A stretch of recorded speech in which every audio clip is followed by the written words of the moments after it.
ما لا يقتلنا يجعلنا أقوى. القوة ليست في الظلمة، وإنما في النور. كن أصلا لذاتك ولا تكن نسخة لغيرك. الحياة بلا معنى هي أشد الأمور القاسية. الحب هو حالة فريدة من الهبوط والصعود. المرء يحتاج إلى الجنون لتحقيق العبقرية. الإرادة القوية تفوق الذكاء العظيم.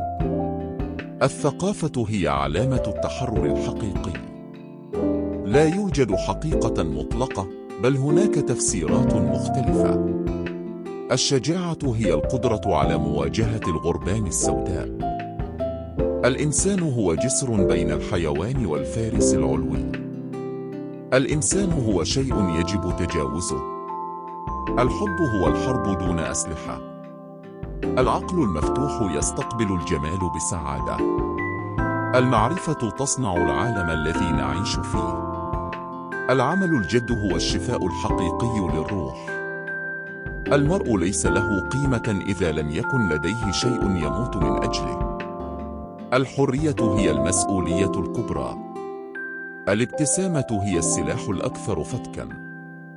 الحياة تبدأ بعد انتهاء منطق الحكمة. الجمال يكمن في القلب والروح، وليس في المظهر الخارجي.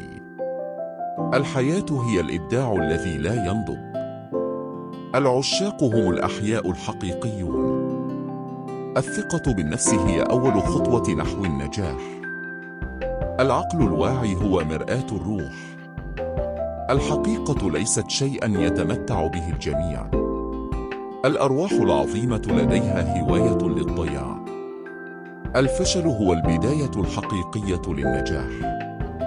الأشياء العظيمة لا تحدث بواسطة الانتظار، ولكن بالعمل. الصداقة هي أعلى صورة من أشكال الحب. القوة الحقيقية تنبع من الداخل. الحقيقة تصنعها الحروف وليس الكلمات. المغامرة هي اكتشاف الذات والعالم. القلب الجيد هو النجم الذي يضيء لنا الطريق. العقل الذي يفتح أبوابه للجميع يحقق الحرية. الأرواح الجبارة تجتاز الصعوبات بكل بساطة. السعادة تكمن في الحب والإيمان والعمل. الحب هو لغة القلوب والروح السامية. القوة هي القدرة على تحمل الألم والمعاناة. النصر ينتمي للذين يجرؤون على المغامرة. العقل الحر هو المحكم العادل للأحاسيس. الحكمة هي معرفة متى تكون جنوناً. الإبداع هو إشعال شعلة في ظلام الواقع. الإيمان هو قوة لا ترى بالعين ولكنها تحرك الجبال. الصداقة هي روح الروح.